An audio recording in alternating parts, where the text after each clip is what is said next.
तालिबान के विदेश मंत्री आमिर खान मुत्तकी भारत दौरे पर हैं और उनका कार्यक्रम उत्तर प्रदेश के देवबंद मदरसे जाने का है।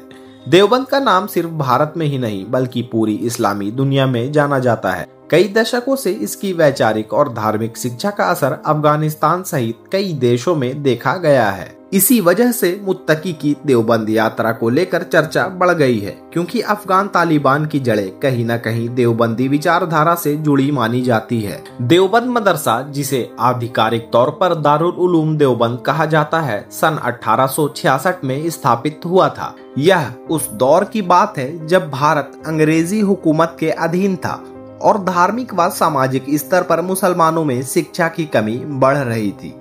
कुछ प्रमुख उलेमा जैसे मौलाना कासिम नानोतवी और रशीद अहमद गंगोही ने यह महसूस किया कि इस्लामी तालीम को बचाने के लिए एक स्वतंत्र संस्था की जरूरत है।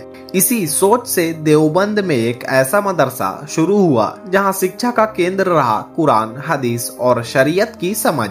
देवबंद का उद्देश्य था इस्लामिक शिक्षा को आधुनिक चुनौतियों के बीच जीवित रखना, मुसलमानों में एकता पैदा करना और धर्म के साथ साथ समाज में उनकी सक्रिय भूमिका सुनिश्चित करना। समय के साथ देवबंद की शिक्षा सिर्फ भारत तक सीमित नहीं थी। इसके छात्र दक्षिण एशिया, अफगानिस्तान, पाकिस्तान, बांग्लादेश और मध्य एशिया तक पहुंचे। देवबंद का मकसद किसी राजनीतिक आंदोलन से नहीं जुड़ा था, लेकिन इसकी विचारधारा में एक साफ संदेश था कि मुसलमानों को शरीयत, नैतिकता और इल्म के रास्ते पर रहना चाहिए और अगर कोई बाहरी ताकत इस पर हमला करे तो बौद्धिक और धार्मिक रूप से उसका जवाब देना चाहिए। इसी सोच ने कई देशों में धार्मिक संस्थानों को प्रभावित किया। अफगानिस्तान के कई बड़े मदरसे देवबंदी तालीम के मॉडल पर ही बने।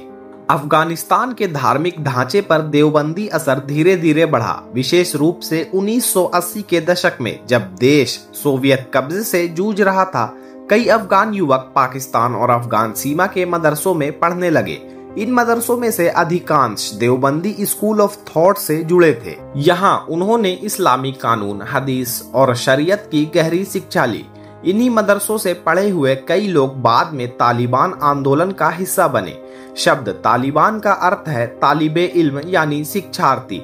इनमें से कई लोग धार्मिक अनुशासन, शरीयत और इस्लामी सामाजिक व्यवस्था को मानने वाले थे। इसी कारण से अफगानिस्तान का तालिबान आंदोलन एक देवबंदी वैचारिक आधार वाला माना जाता है। हालांकि देवबंद खुद को किसी राजनीतिक आंदोलन से नहीं जोड़ता।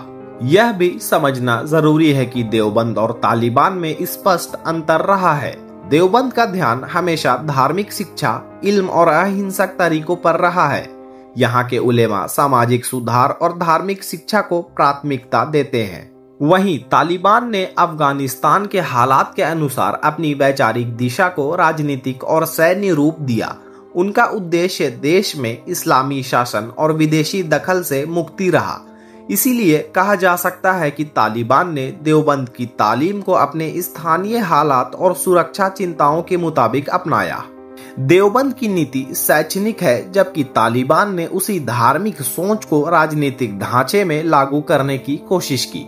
अफगानिस्तान में तालिबान की सरकार दोबारा बनने के बाद उनका रुख पहले की तुलना में बदला हुआ नजर आ रहा है। वे अब दुनिया के देशों से राजनीतिक और आर्थिक रिश्ते बनाने की कोशिश कर रहे हैं। भारत और अफगानिस्तान के संबंध पहले से ही ऐतिहासिक रहे हैं, लेकिन 2021 के बाद से भारत ने अफगानिस्तान में राजनयिक स्तर पर सावधानी बरती है। आमिर खान मुत्तकी की भारत यात्रा को तालिबान के इसी नए कूटनीतिक रुख के तौर पर देखा जा रहा है। देवबंद की संभावित यात्रा भी इस बात का संकेत है कि तालिबान अब धार्मिक और सांस्कृतिक स्तर पर भारत के साथ जुड़ाव दिखाना चाहता है। देवबंद और तालिबान दोनों का रिश्ता विचारधारा के स्तर पर है, लेकिन दोनों की भूमिकाएं अलग है। देवबंद एक धार्मिक शैक्षणिक संस्था है, जबकि तालिबान एक राजनीतिक शासन व्यवस्था का प्रतिनिधित्व करता है। मुत्तकी की भारत यात्रा से यह बात साफ होती है कि अफगानिस्तान अब क्षेत्रीय देशों से संबंध सुधारने के प्रयास में है और देवबंद जैसी संस्थाएं इस संवाद की एक अहम कड़ी साबित हो सकती है।